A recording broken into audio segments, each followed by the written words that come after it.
bertemunya Wahyu dengan Nyai. Dikala bulan purnama bersinar dengan sangat terang, ditemani taburan bintang yang indah di sekitarnya, malam bertepatan dengan malam Jumat Legi pertengahan awal Juni tahun 2015.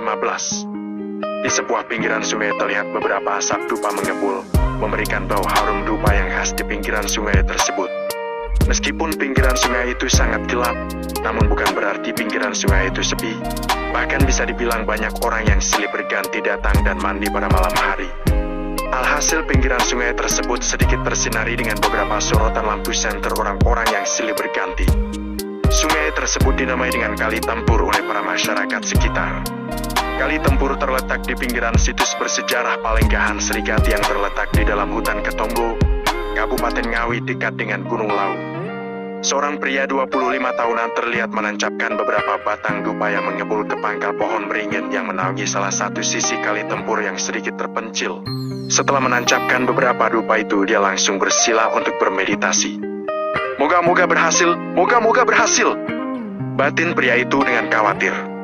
Wajahnya sama sekali tidak dipenuhi dengan khidmat dan konsentrasi, melainkan wajahnya dipenuhi dengan kecemasan dan kebingungan. Perutnya juga terlihat beberapa kali berbunyi, menandakan dia belum makan pada malam hari itu. Pria itu bernama Wahyu Arobi, pria miskin asal Malang yang nekat untuk datang di tempat keramat ini karena kalah judi dan dia terjerat hutang. Meskipun dia telah menggadaikan rumahnya yang ada di Malang, namun uang gadaian itu masih belum mampu untuk melunasi hutangnya. Kini keluarganya yang ada di Malang sedang terancam oleh banyak debt collector yang hampir setiap hari menyatroni rumahnya untuk menagih hutang dan mengusir keluarganya dari rumahnya. Duh, Gusti, saya harus bagaimana? Tiba-tiba Wahyu menghentikan meditasinya. Dia mengeluh sambil tersungkur ke tanah. Saya sudah tidak kuat, saya butuh kaya. Saya lebih baik mati daripada miskin seperti ini. Keluh Wahyu di depan dupa yang mengepul itu. Akal Wahyu sudah mentok memikirkan bagaimana mencari uang. Bagaimana memikirkan keluarganya yang sedang kelaparan di rumah. Wahyu sudah pasrah. Dia lebih baik mati daripada menanggung penderitaan ini.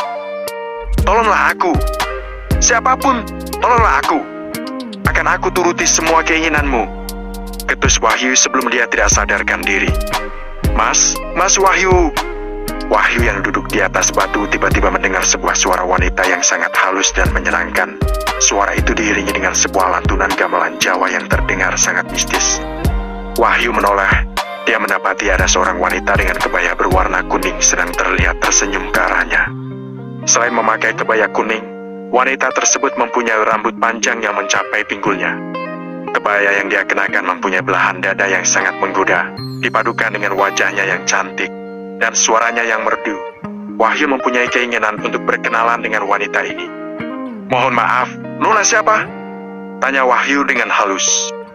Saya Handayani, Mas, istrimu, kata wanita cantik itu dengan ekspresi malu-malu. Wahyu tertegun. Dia masih ingat, istrinya adalah Amy, bukan Handayani. Lantas siapa dia? Namun entah kenapa gelora nafsu di dalam hati Wahyu mulai menggila. Dia menatap Handayani dengan tatapan penuh nafsu. Anehnya Handayani sama sekali tidak keberatan. Handayani malah tersenyum malu-malu seolah malu-malu kucing. Wahyu sama sekali tidak bisa memikirkan apapun lagi. Dia sudah memuncak. Dia segera melepas baju dan celananya dan segera menerkam Handayani yang tampak malu-malu itu. Mas, sinar matahari yang menembus celah-celah pohon dan teriakan seorang pria membangunkan tidurnya. Loh, Wahyu sendiri kaget dia masih di bawah pohon dan dalam keadaan telanjang. Mas, sudah siang, sudah banyak yang kesini, malu dilihat orang-orang, kata pria itu. Wahyu sendiri menilai orang itu sebagai peziarah di tempat ini, sebab orang itu sangat santai dan terlihat memaklumi Wahyu yang sedang telanjang di bawah pohon dan di depan dupa. Oh iya mas, matur nuwun sudah diingatkan. Wahyu segera mengenakan pakaiannya. Untung saja tempat yang dia gunakan sebagai tempat bertapa terletak di pinggir kali yang sedikit terpencil. Setelah membangunkan Wahyu, pria itu segera kembali ke tempat lainnya. Dia juga menyalakan dupa seperti Wahyu. Bedanya dia sangat kusuk dan khidmat. Pakaiannya juga terlihat mewah. Wahyu segera faham bahwa dia adalah peziarah yang sudah berhasil. Tunggu, aku mengalami apa tadi malam? Kok tiba-tiba aku telanjang? Tiba-tiba Wahyu kembali mengingat-ingat bagaimana ceritanya hingga dia bisa bangun dalam keadaan telanjang seperti itu. Tiba-tiba merinding memikirkan sosok wanita cantik yang kehadirannya diiringi oleh lantunan genting Jawa itu. Mimpi apa semalam? Batin Wahyu dengan ngeri. Itu mimpi apa benaran? Tiba-tiba Wahyu lebih ngeri lagi bahwa dia terbangun dalam keadaan telanjang. Bukankah artinya tadi malam dia melakukan hubungan suami istri secara nyata dengan Handayani? Wahyu yang merupakan orang awam tentu saja tidak tahu arti semua ini. Dia memilih untuk mencuci mukanya untuk pergi ke atas. Pikirannya yang sudah dipenuhi dengan beban, ketambahan beban lagi akibat kejadian mistis yang dialaminya. Kali Tempur merupakan kali yang cukup dalam, sehingga untuk mencapai atas sungai Wahyu harus memanjat di tangga yang cukup panjang. Sesampainya di atas, dia langsung tiba di kompleks utama Pelenggahan Serikati. Di sana ada beberapa bangunan-bangunan yang dibangun sebagai tempat keramat. Karena banyak sekali peziarah yang datang kemari dengan berbagai tujuan membuat tempat ini menjadi ramai, alhasil banyak warga sekitar yang mendirikan warung-warung di tempat ini. Selain menjadi tempat untuk berziarah dan pesugihan, tempat ini juga dikenal sebagai tempat pelarian orang dengan berbagai masalah. Contohnya saja Wahyu itu. Selain Wahyu juga banyak orang yang menjadikan tempat ini sebagai pelariannya. Mereka bisa hidup di bawah belas kasihan pemilik warung-warung itu. Pemilik warung memberikan mereka makan, namun sebagai gantinya mereka akan menjadi buruh kasar yang mengikuti perintah pemilik warung. Mbah, Wahyu menghadap ke Mbah Solikin, salah satu pemilik warung yang ada di Pelenggahan Serikati. Mau makan?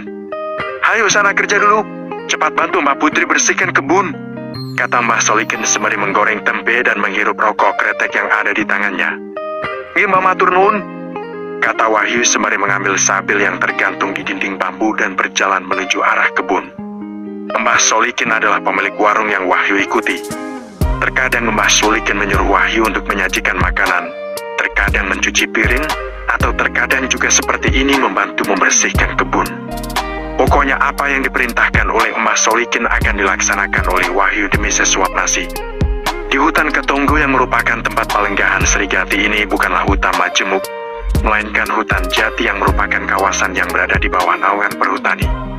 Oleh karena itu pula beberapa kawasan memang diperbolehkan untuk dikelola warga sekitar, yang penting tidak merusak atau mencuri pohon jati yang ada. Bisa dikatakan bahwa status hutan ini adalah hutan produksi, bukan hutan lindung. Mbah, Wahyu menyapa Mbah Karni yang merupakan istri dari Mbah